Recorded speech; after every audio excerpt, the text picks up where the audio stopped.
Vale, entonces seguimos. Ayer la última parte fue ver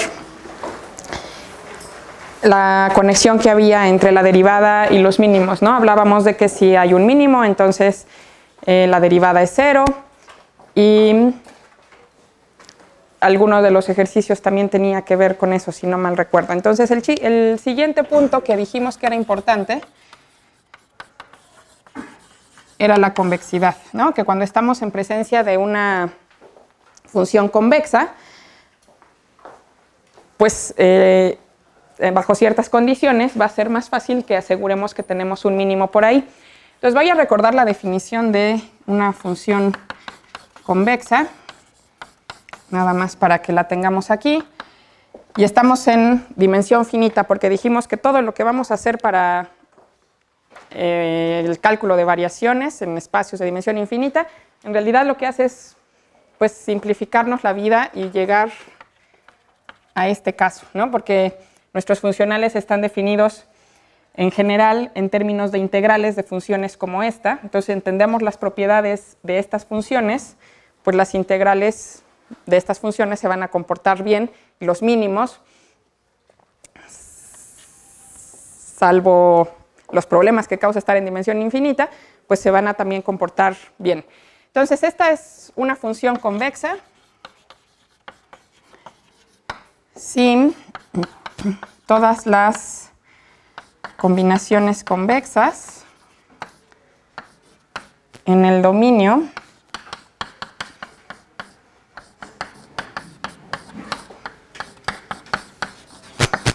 se quedan por debajo de las combinaciones convexas de la imagen, ¿no? Y lo que significa es, pues justo esto, que estos segmentitos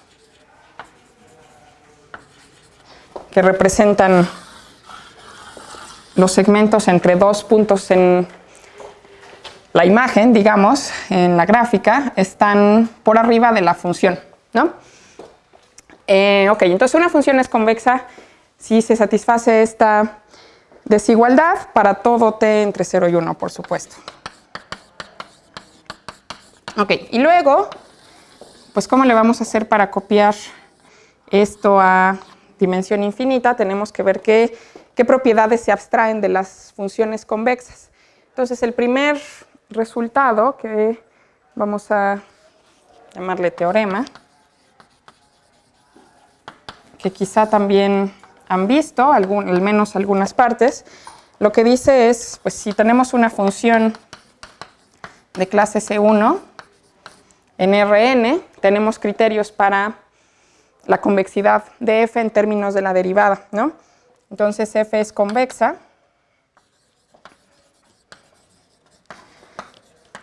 si solo si se satisface que para todo x0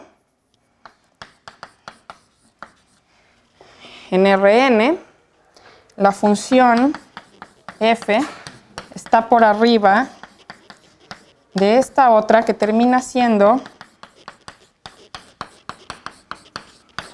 otra función, ¿no? Déjenme poner el producto punto así. ¿Y esta función qué representa? Si f es de clase C1, en el punto x0, ¿qué es esta función? La mejor aproximación lineal alrededor de x0. Ajá, y de hecho es la mejor aproximación afín, ¿no? Porque le estoy sumando el f de x0. Entonces justo, pensemos en R3, pues las cosas lineales aquí se ven como rectas o como planos. Si estamos por aquí en un punto de la gráfica de la función, pues eso se va a aproximar con su plano tangente, ¿no? Y esto es precisamente el plano tangente a la función. Y esta idea del plano tangente, pues también está bueno si uno la puede pasar a dimensión infinita. Y al final, si logramos derivar, pues podemos tener la noción de plano tangente, ¿no? Y entonces la función pues tiene que estar por arriba del plano tangente, ¿no? Eso es la convexidad, que la función se quede siempre por arriba de todos los planos tangentes en cada punto. Ok, entonces esa es una primera caracterización, y la otra tiene que ver con la segunda derivada. Entonces vamos a ponerle a esto 1. Y la segunda derivada, pues ya ayer me comentaban cuál es nuestra caracterización de convexidad, ¿no? F es convexa si y solo si la segunda derivada de F en el punto x0, que es una matriz de n por n, es definida positiva en x0, para todo x0. O sea, estamos hablando de convexidad global en todo el espacio. Entonces, eso tiene que ocurrir para todo x0 en Rn, ¿no? Entonces, esta parte va a ser ejercicio para ustedes, para que lo recuerden. Y vamos a hacer esto para ver cómo es la idea y que luego vamos a utilizar también más adelante. Entonces, ¿qué es lo que uno hace para probar que si F es convexa, tiene uno esto? Entonces vamos a hacer primero la ida. Supongamos que F es una función convexa. ¿No? Entonces, pues eso significa, si pasamos todo para el mismo lado, desde esta desigualdad de acá, que F de tx más 1 menos t por y menos t por f de x menos 1 menos t por f de y, esto siempre es menor o igual a 0, ¿no? Por pura convexidad. Y entonces a esto vamos a llamarle teta de t. Entonces vamos a fijar a x y y, eso le llamamos teta de t. Y pues, ¿qué pasa? En 0, teta de 0, ¿cómo es? Es 0, ¿no? Porque aquí tendría 1 f de y. Esto se anula, eso también es f de y. Entonces, teta de 0 es igual a 0. Y entonces, ¿qué pasa si la función teta en 0 vale 0 y en todos lados es menor o igual a 0? Tiene que ser decreciente en 0, ¿no? No puede crecer. Y pues, ¿quién es la derivada de teta? La derivada de teta es precisamente la derivada de f en tx más 1 menos t por y en x menos y, que es lo que está multiplicando a la t por allá, ¿no? Menos f de x más f de y, ¿no? Si uno deriva con respecto a t la función, le queda eso. ¿Y quién es teta prima de 0? Pues teta prima de 0 es igual a la derivada de f en y aplicada a x menos y menos f de x más f de y. Y entonces, si esto es menor o igual a 0, pues ya acabamos, ¿no? Pasamos, ay, perdón, aquí usé x y x0 y allá usé x y y, pero pasamos del otro lado y nos queda precisamente la desigualdad de allá, ¿no? Entonces, fíjense, todo esto, pues de nuevo, como que se ve que estamos simplemente derivando, ¿no? No estamos usando muy fuertemente que estemos en dimensión finita. Bueno, entonces, si f es convexa, uno tiene la propiedad del plano tangente por acá, y de regreso, pues habría que hacer algo así como el regreso, ¿no? Si se cumple esta desigualdad de acá, que vamos a llamarle estrellita, queremos ver que f es convexa, o sea, queremos ver que esto siempre es menor o igual a 0, que nuevamente nos indica que hay que probar algo así como que teta prima de 0 es menor o igual a 0. Entonces, encaminémonos hacia allá, ¿no? Veamos por qué teta prima de 0 tiene que ser menor o igual a 0. Entonces, si se cumple estrellita, en particular se cumple, o lo aplicamos, en el punto que es la combinación lineal, o sea, vamos a tener que f de x es mayor o igual que f de tx más 1 menos t por y.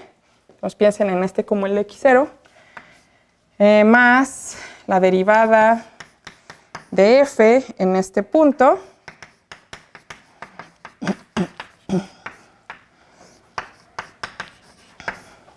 por x menos y,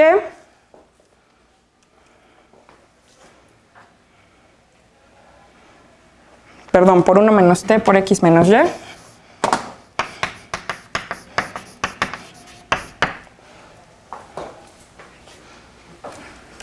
y ya, ¿cierto?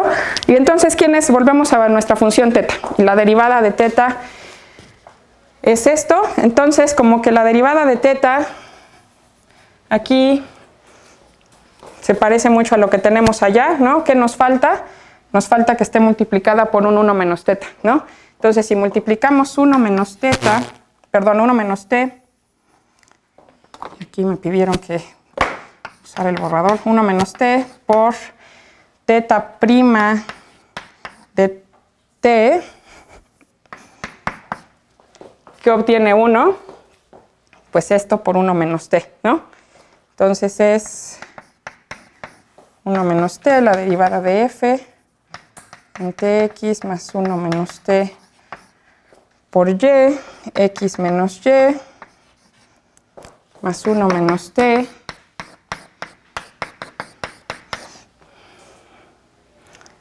menos 1 menos t, f de x más 1 menos t, f de y. Y entonces esto, ¿qué tiene que ver con la desigualdad a la que queremos? ¿Qué pasa si ahora a esto, fíjense, le sumamos de nuevo la función teta? Metemos que 1 menos teta por teta prima de t más teta, ¿quién nos queda? ¿Quién se va y quién sobrevive? Este se va a desaparecer, ¿no? De acá.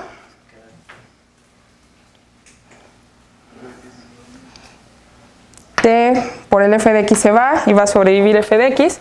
Entonces esto nos queda precisamente, ¿a poco no? Siempre menor o igual a 0, porque esto es menor o igual a 0, ¿no? Y esto de acá nos queda precisamente como algo menor o igual a 0, ¿cierto? Se cancelan todo lo que se tiene que cancelar, ¿cierto? ¿Sí? Y si esto es menor o igual a 0, aquí el truco es, pues nosotros acuérdense que lo que queríamos hacer era llegar de alguna forma a que teta prima en 0 es menor o igual a 0, ¿no? ¿Y esto qué tiene que ver con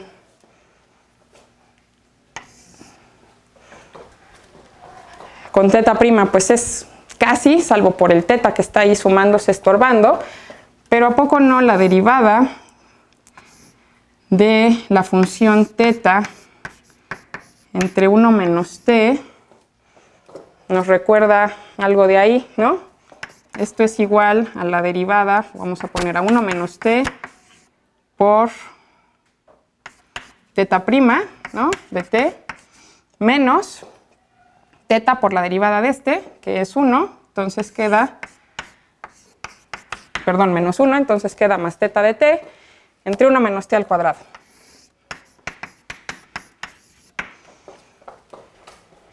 ¿No? Y entonces, esto es negativo, ¿no? Y entonces, esta función quizá no sabemos, o no teta, pero esta función, al ser esto negativo, pues esta va a ser decreciente, ¿no? Y si esa función es decreciente, pues en particular entonces, teta de 0 va a ser mayor o igual que teta de t entre 1 menos t, ¿no? que es lo que queríamos, ¿no? Porque teta de 0 nuevamente pues, sigue siendo 0 y teta de t es entonces menor o igual a 0. Entonces sí, no logramos que esto fuera menor o igual a 0, pero logramos que la derivada de esta función fuera menor o igual a 0. Y entonces teta de t tiene que estar por debajo de 0, que es la convexidad, ¿no? Teta de t es esto, y si es menor o igual a 0, entonces f es convexa.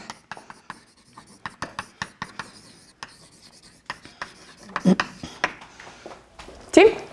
Entonces, básicamente la idea es, pues si uno tiene diferenciación, las propiedades que uno puede utilizar para caracterizar a la convexidad también están ligadas con la derivada, y eso nos va a servir para entender a los funcionales que están definidos como integrales de funciones como estas. Bueno, otra cosa que sucede a partir de este teorema es, pues, ¿qué pasa si en un punto la derivada es 0 y la función es convexa? Pues entonces esto se hace 0 y f de x0 es menor o igual que f de x, que dijimos que era un mínimo global en ese caso, ¿no? De hecho va a ser un mínimo global el punto x0 si es un punto crítico y la derivada, perdón, y la función es convexa. Y eso va a pasar también igualito para los funcionales. Entonces la cuestión en funciones convexas, para encontrar a los mínimos, se convierte en encontrar cuáles son los puntos críticos. Ok. Bueno, entonces eso lo vamos a poner como corolario para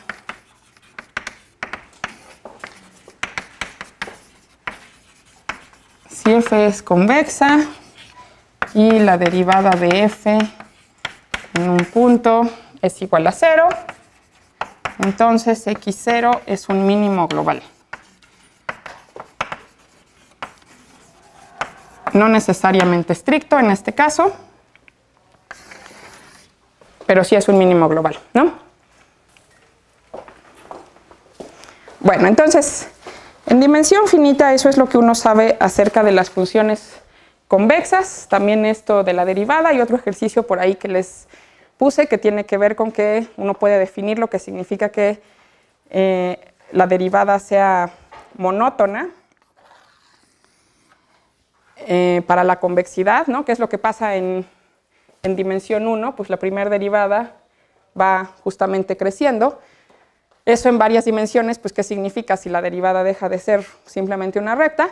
Significa la generalización de esa idea en dimensión 1 y es también una noción que se vuelve fundamental para problemas variacionales y las ecuaciones parciales asociadas, entender cuándo es que una derivada es monótona, que en dimensión 1 es esto, de que va creciendo. Ok, bueno, entonces ya han visto en los otros cursos repaso de espacios de Lebesgue o la notación, entonces nada más voy a fijar la notación acá. Si uno tiene una función f chiquita definida en un intervalo AB, a esto se le llama la norma P de f, ¿sí? Si alguien tiene dudas de esto, dígame. Esto es para P finita, ¿no? Y la norma uniforme, pensando en estas, por cierto, como la integral de Lebesgue, entonces estamos pensando que f es medible. Y para funciones medibles, piensa uno también en el supremo esencial de f, ¿no? Que es el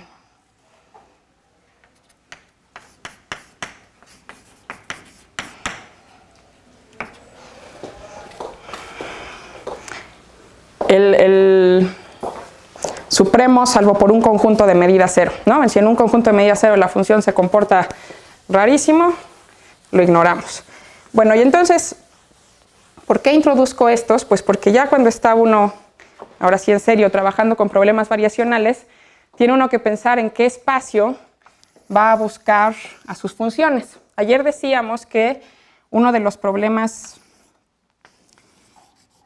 pues como que vieron nacer al cálculo de variaciones tenía que ver con, por ejemplo, el problema isoperimétrico, ¿no?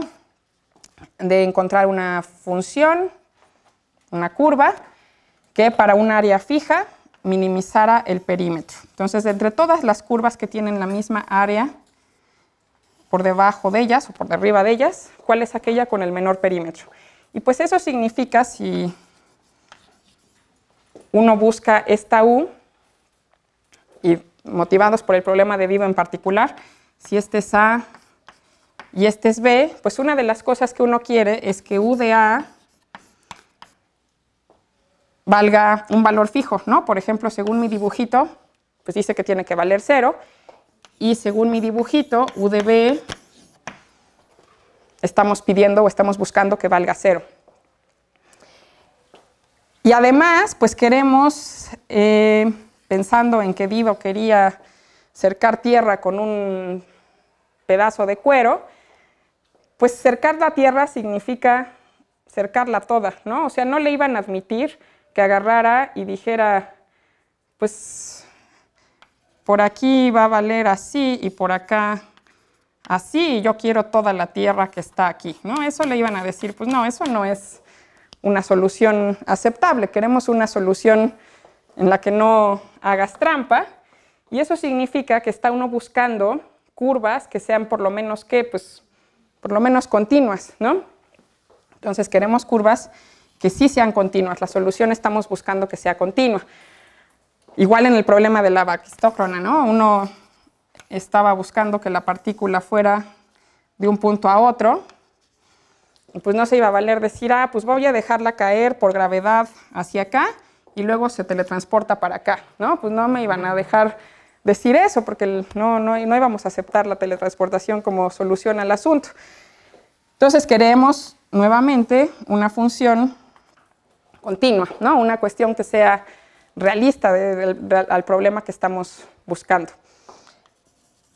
Y entonces, si estamos buscando soluciones que por lo menos sean continuas, y como ven, pues en realidad en el fondo uno quiere más que continuo, pero en principio continuo, entonces tenemos que definir en qué espacio vamos a buscar a la función U, ¿no? No va a ser en el espacio de todas las funciones, tenemos que decidir en qué espacios. Y resulta que los espacios en los que vamos a buscarlas tienen mucho que ver con los espacios de Lebesgue. No van a ser simplemente funciones Lebesgue integrables, ¿no? Porque naturalmente estas pueden ser bastante discontinuas, las funciones cuya integral sea finita, pero si queremos aprovechar las propiedades buenas que tienen los espacios LP para definir un espacio en el cual estemos minimizando a los funcionales. Y entonces, unos espacios que surgen son los llamados espacios de Sobolev. ¿Han oído hablar de los espacios de Sobolev? No, ok. Entonces, tenemos que introducirlos. Y pues antes de introducirlos, vamos a ver qué es lo que vamos a necesitar para agregarle a las funciones integrables algo que las haga continuas, por lo menos en estos ejemplos de dimensión 1. Entonces, antes de entrar a definir los espacios de Sobolev, vamos a definir primero una notación. El espacio de las funciones de clase C infinito, que ya conocen, con un 0 abajo en un intervalo A, B. Estoy pensando en este tipo de funciones a buscar. Estas van a ser las funciones pues, que van de A, B en R, tales que f es de clase C infinito y que va a valer 0 bien adentro del intervalo AB, o bueno, bien en los extremos del intervalo AB, y fuera pues puede valer lo que quiera mientras sea C infinito. Y entonces Esto lo que significa es que hay un intervalito adentro, vamos a llamarle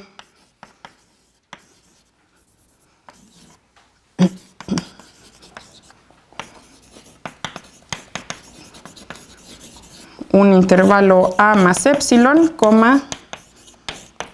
B menos epsilon, ¿no? Entonces, afuera de un intervalo metido en el AB, la función vale 0 y llega valiendo 0 a los extremos del intervalo AB. Si han oído hablar de las funciones con soporte compacto, pues es justo eso, ¿no? Que tienen soporte contenido en el intervalo AB, que es abierto. Bueno, entonces vamos a definir este espacio. Sí. C infinito es continua y infinitas veces, bueno, muchas veces diferenciable. Ajá. No, que es diferenciable de todos los órdenes, y bueno, entonces todas las derivadas son continuas también. Ok. Sí, pregúntenme cuando haya ese tipo de dudas para que todos nos entendamos. Y entonces, ¿por qué defino este espacio? Pues porque surge algo que se llama el lema fundamental del cálculo de variaciones. Algo así como el teorema fundamental del cálculo, pero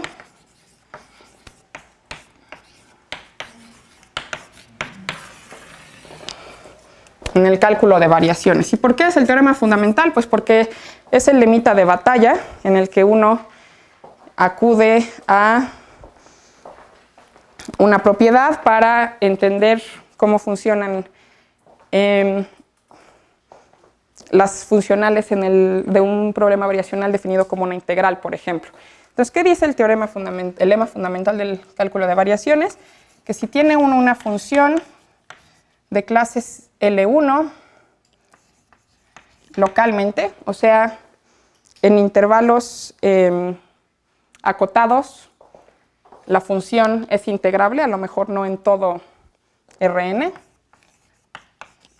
no en todo R. Y si esta función satisface que la integral de A a B de U por phi, de U de X por phi de X es igual a 0 para todas las phis en este espacio, o sea, para todas las phis que son... ¿Qué dijiste ahí? ¿Local en AB o local en R? Perdón, era en R. Localmente en R.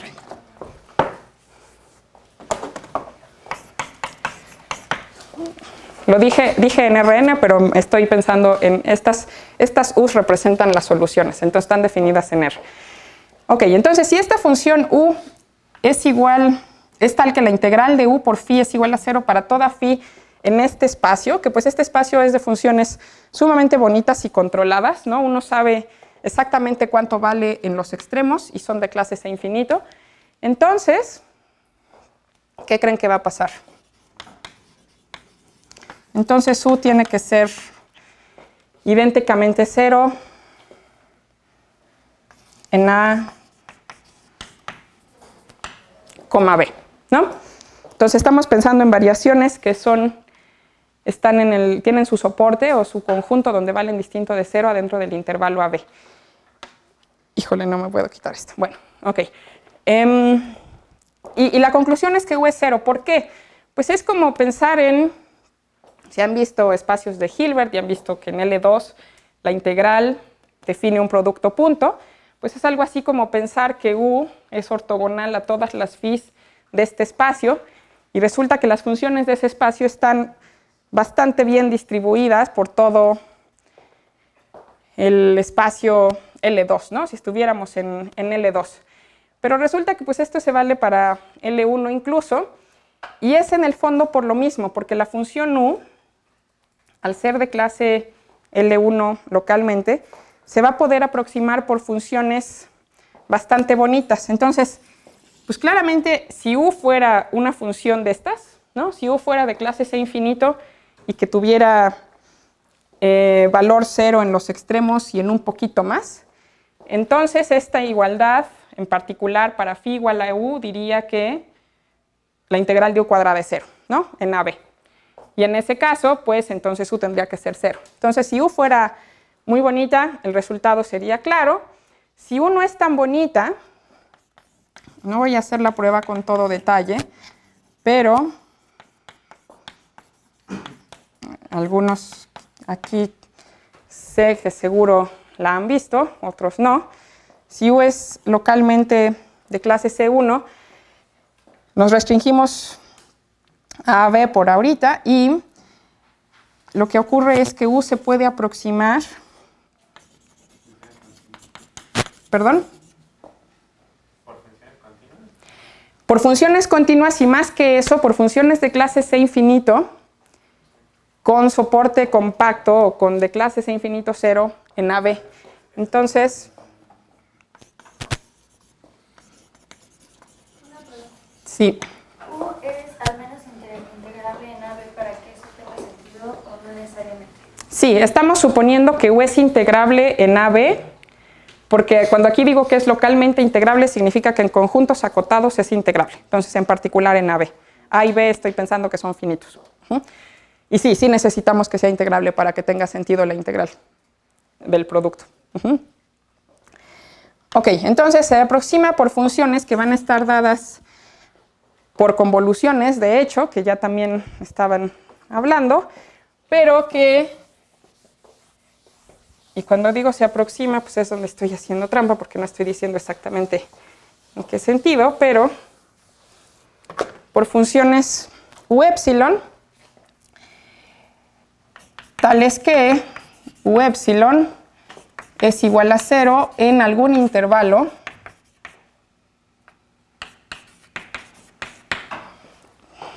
de esa forma. Para la epsilon hacen su cajita bien metida dentro del intervalo AB y ahí la U epsilon vale 0. Uno puede aproximar a la U por funciones así, mediante convoluciones, y que son de clase C infinito. Entonces, pues aplicando a grandes rasgos el argumento que decíamos, ¿no? De que si U fuera de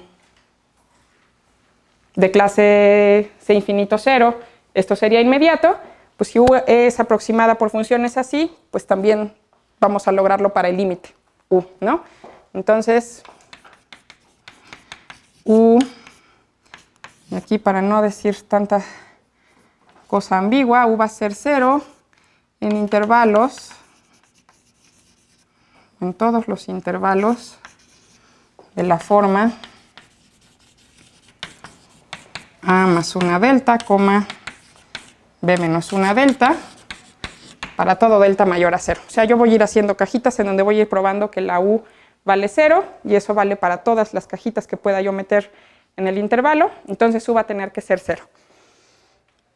Entonces, pues sí es una propiedad como de ortogonalidad al final, ¿no? Si la función, aunque no sea de clase C infinito 0, tiene producto punto con todas las funciones de clase C infinito 0 igual a 0, la U tiene que ser 0.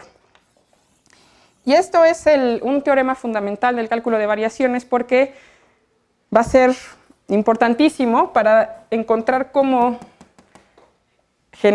achicar estos espacios, cómo encontrar espacios que estén aquí metidos en los espacios LP, en donde tenga sentido y donde nos dé un buen lugar para encontrar estas funciones, para buscar las funciones que minimizan.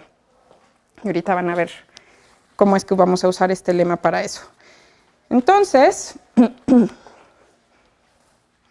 otra propiedad importante, ¿dónde estoy? Aquí.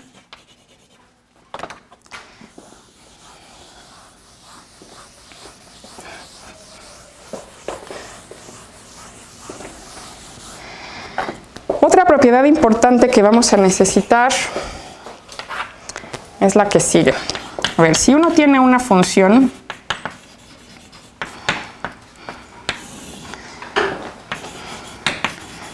de clase C1 en AB, digamos, y phi, como esta es una función de clase C infinito, que vale 0 en los extremos y un poquito más del intervalo a, b. Entonces, ¿qué pasa? Pues el producto de estas dos, u por phi, va a ser una función de clase C1 también, ¿no? Y también van a valer 0 el producto u por phi, ahí donde phi valga 0, ¿no? Si phi vale 0, pues el producto va a valer 0. Y entonces esto va a tener como consecuencia lo siguiente. Déjenme denotar a la derivada de u como u sub x por phi en AB va a ser igual a menos la integral en AB de u por la derivada de phi, todo esto integrando con respecto a x, ¿sí? ¿Por qué va a ser cierto eso?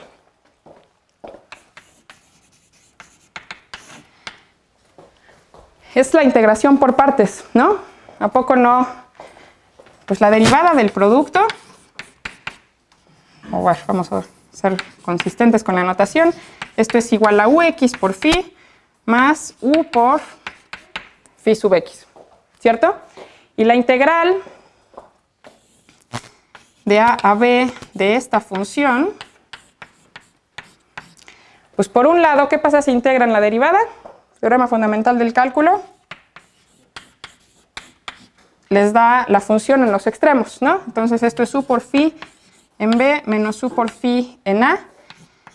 Y si la phi vale 0 en los extremos, pues esto es igual a 0, ¿no? Por un lado. Y por el otro lado, ¿quién es eso?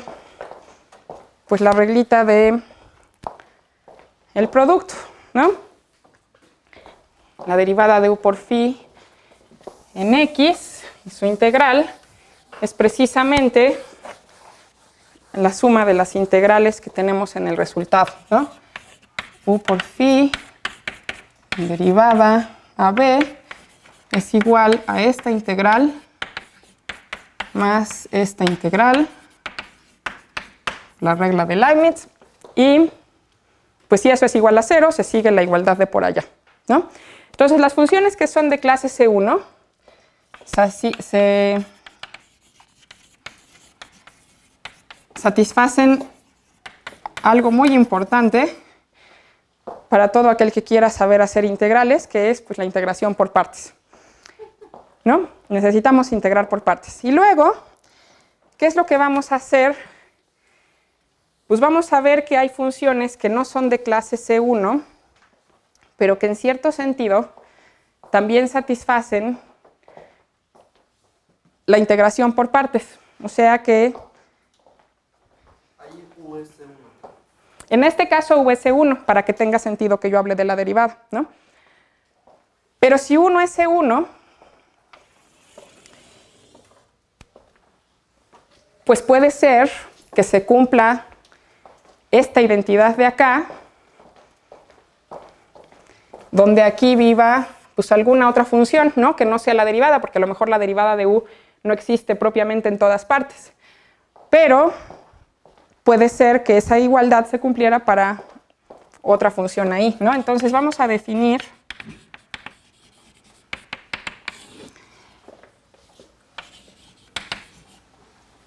para una u que no sea necesariamente de clase C1, sino que simplemente sea integrable. Vamos a poner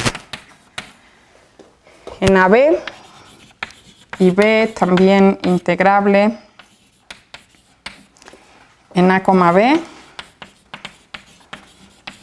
Y las vamos a poner de modo que la integral de u por la derivada de phi con respecto a x, donde phi es una función como las de allá, de clase C infinito, muy bonita, que esto sea igual a menos la integral de a b de uv, ¿no? Que es lo que hacía la derivada de u, por phi. Entonces, en este caso, si esta v llega a existir, a esa v, pues, a lo mejor no es la derivada, pero le vamos a llamar la derivada débil de la función u. Entonces decimos entonces que B es la derivada débil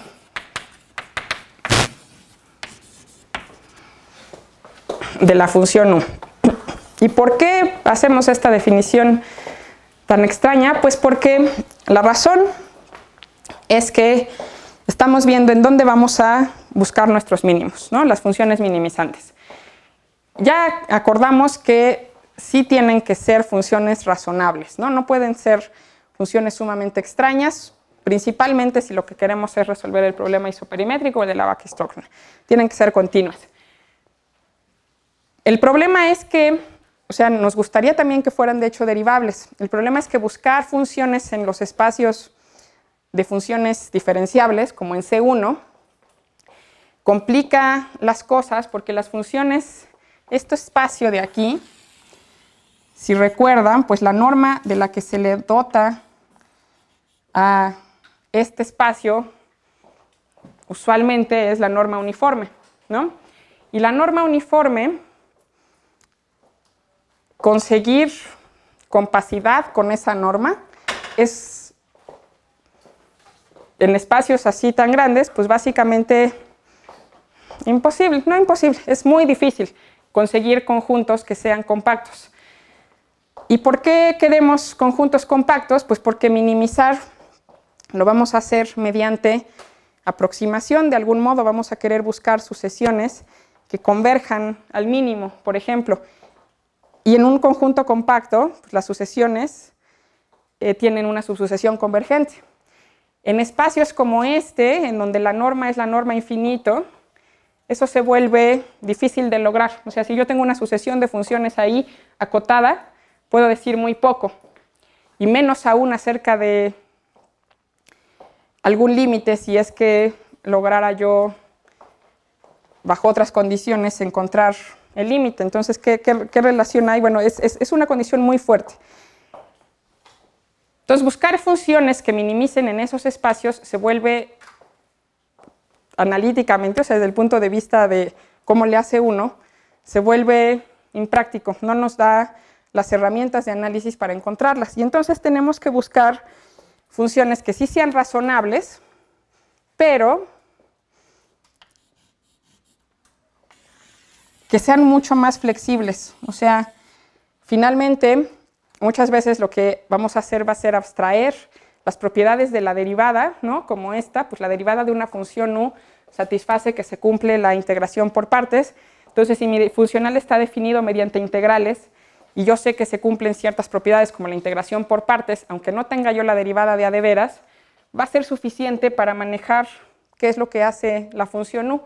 Y por eso, básicamente, por cuestiones de la compacidad que hay en el espacio de clase C1, es que vamos a hablar mejor de derivadas débiles y vamos a buscar espacios en donde podamos flexibilizar el asunto de qué significa ser diferenciable para que aceptemos, por ejemplo,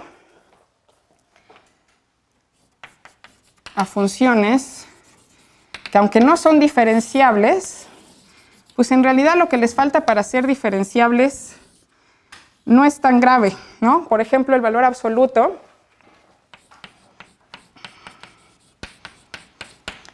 es una función que no es diferenciable en todas partes, no es diferenciable en cero, pero de hecho es diferenciable casi en todas partes, ¿no?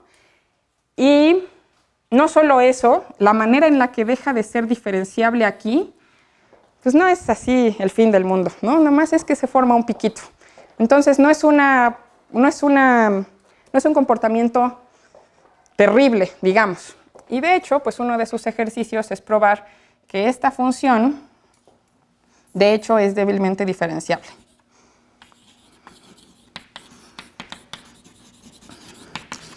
Y como ven también, esta propiedad de ser débilmente diferenciable está definida de una manera un poco más global, ¿no? Ser diferenciable es restringirse a, en un puntito, en una vecindad, la función se tiene que comportar de cierta forma. Y la derivada débil no es tanto así, ¿no? Es una propiedad no puntual, justamente porque queremos que los puntos Si solo es un punto el problema y no es un problema tan grave, pues no queremos que nos dé lata para esta noción de diferenciabilidad. Entonces, esta función la vamos a tomar como débilmente diferenciable, o vamos a poder ver que es débilmente diferenciable. Y lo que sí no vamos a querer o no va a satisfacer tener una derivada débil son funciones en donde la pérdida de suavidad sea muy abrupta. O sea, si la función tiene un salto, eso ya no va a ser débilmente diferenciable.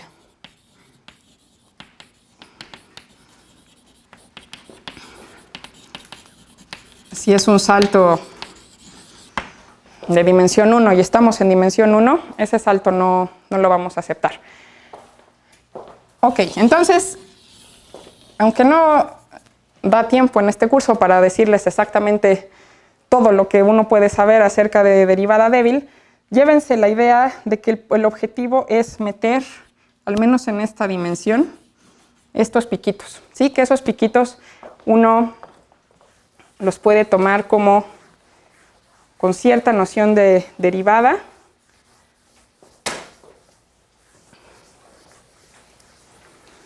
Y que los saltos no. Entonces los saltos de teletransportación, esos sí los estamos excluyendo.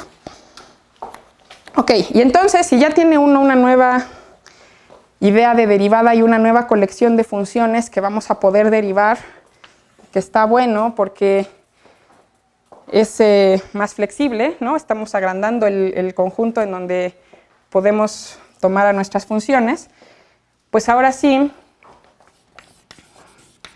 vamos a hablar de en qué clase de funciones, en qué conjunto de funciones uno va a buscar a esos mínimos de los funcionales como los que veíamos en los ejemplos de ayer. Entonces vamos a definir los espacios de Sobolev que mencionamos, que se van a denotar ahora con W1, diciendo que vamos a tener una derivada débil, y P diciendo que lo que le vamos a pedir a una función para estar en ese espacio es que tanto ella como su derivada sean LP integrables, ¿sí? O sea, que esta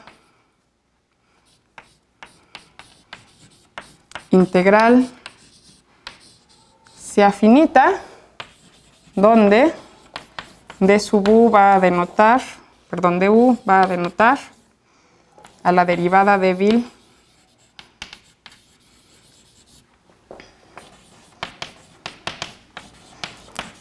de U. Y entonces, aunque aquí no está explícito, pues la U tiene que, para empezar, ser medible, ¿no? Para que tenga uno chance de hablar de quién es su integral. Y tiene que ser, no necesariamente, ¿no? Porque las funciones, no todas, o sea, no es necesario que una función sea continua para que exista su integral de Lebesgue. Sin embargo, va a resultar, y esa es otra cosa que pues me llevaría una semana a probarles, es que, bueno, aquí es para P finito. Si U es una función en este espacio, entonces U es continua. Pero eso no es cualquier cosa, o sea, este resultado no es una trivialidad y de hecho es cierto en este caso porque estamos en dimensión 1. Se podrán imaginar que estos espacios y toda esta noción se puede extender a funciones U que están definidas en Rn, y ahí estas cosas de qué tan continuas y qué tan bonitas son estas funciones empiezan a depender mucho de cuál es la relación entre la dimensión del espacio y esta P. Pero bueno, eso es otra historia. Entonces, en dimensión 1, estas funciones son continuas. Sí. En dimensión 1, para que tenga derivada, ¿qué? ¿Débil? Débil. ¿Necesita ser continua? Sí. Sí. O sea, si tiene derivada débil, entonces va a ser continua. Pero no dijiste cuál era la derivada, ¿no? ¿O sí? No sé. O hacerlo Esta. Ah, ok. O sea, es la función que hace que se cumpla la integración por partes, ¿sí? Y aquí nada más que ya le empecé a llamar du, a la derivada no le vamos a llamar b para saber quién es. Que esa ya no necesariamente es continua. Bueno, Esa ya no necesariamente es continua, ¿no? Por ejemplo, ¿quién se imaginan que va a ser la derivada débil de esta función? La derivada débil de esta función tiene que coincidir en estos intervalos con la derivada normalita, clásica de esto, ¿no? Porque la integración por partes se tiene que valer en todas partes. Entonces, pues aquí, en este intervalo, la derivada débil va a ser menos 1, la constante menos 1, y aquí la derivada débil va a ser la constante 1, y en 0, pues no importa, porque está uno en el espacio de funciones medibles, entonces lo que valga en un puntito viene dando igual. A ver, espérame tantito, había otra pregunta por allá. Ajá. ¿Estoy equivocado en pensar que está bien definida por el lema fundamental? No, no estás equivocado, estás en lo correcto y no llegaba yo ahí, debí decirlo antes, pero sí, ahorita hago ese comentario. ¿Qué pasa si en ese punto en donde es como el problema de la derivabilidad, en vez de que sea continua, está en da un salto? O sea, si ese único punto es el que da el salto. Como en este caso, que hay un salto. No, en el otro, solamente que ese punto... Ah, esto. Ajá, eso. ¿Qué pasa en ese caso? Como lo estamos definiendo todo en términos de la integral de Lebesgue, lo que tu función hace en un punto no importa. O sea, en los espacios de Lebesgue, en realidad uno está pensando en clases de equivalencia de funciones, si te acuerdas, ¿no? ¿Puede ser en conjuntos de medida cero? Ajá, o sea, lo que ocurre más bien es que esta función y esta son la misma, ¿no? Para los espacios de Lebesgue, esas dos funciones son la misma cosa. Ok, entonces, a ver, debo efectivamente ese comentario de ahí, que fue importante porque pues justamente por eso uno necesitaba el lema fundamental del cálculo de variaciones, ¿no? Para que uno hable de la derivada débil, pues tiene que haber solo una. Y ya que estamos definiéndola en términos de la integral de Lebesgue, pues tenemos que asegurarnos de que realmente la derivada débil es solo una, salvo por conjuntos de medida cero, ¿no? Las clases de equivalencia. Entonces, una observación es que du está bien definida por el lema fundamental del cálculo de variaciones, ¿no? ¿Por qué? Pues porque si B1 y B2 son derivadas débiles,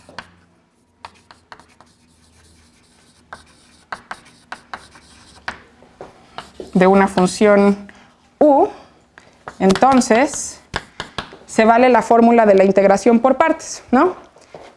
Aquí no aparece la derivada débil para nada, entonces lo que va a pasar es que estas dos integrales para las dos posibles derivadas débiles van a tener que ser iguales.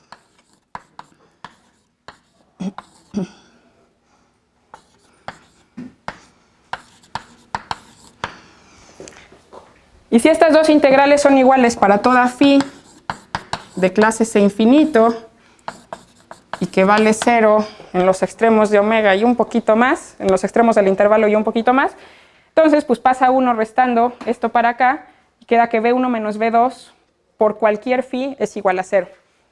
Entonces, B1 tiene que ser igual a B2, ¿no? ¿Sí se ve? Entonces, sí, ese teorema es pues, realmente fundamental para que esta definición esté bien y tenga sentido, ¿no? Ok. Ay, ya es hora. Bueno, entonces, seguimos mañana, ya habiendo casi definido todos los espacios que necesitamos.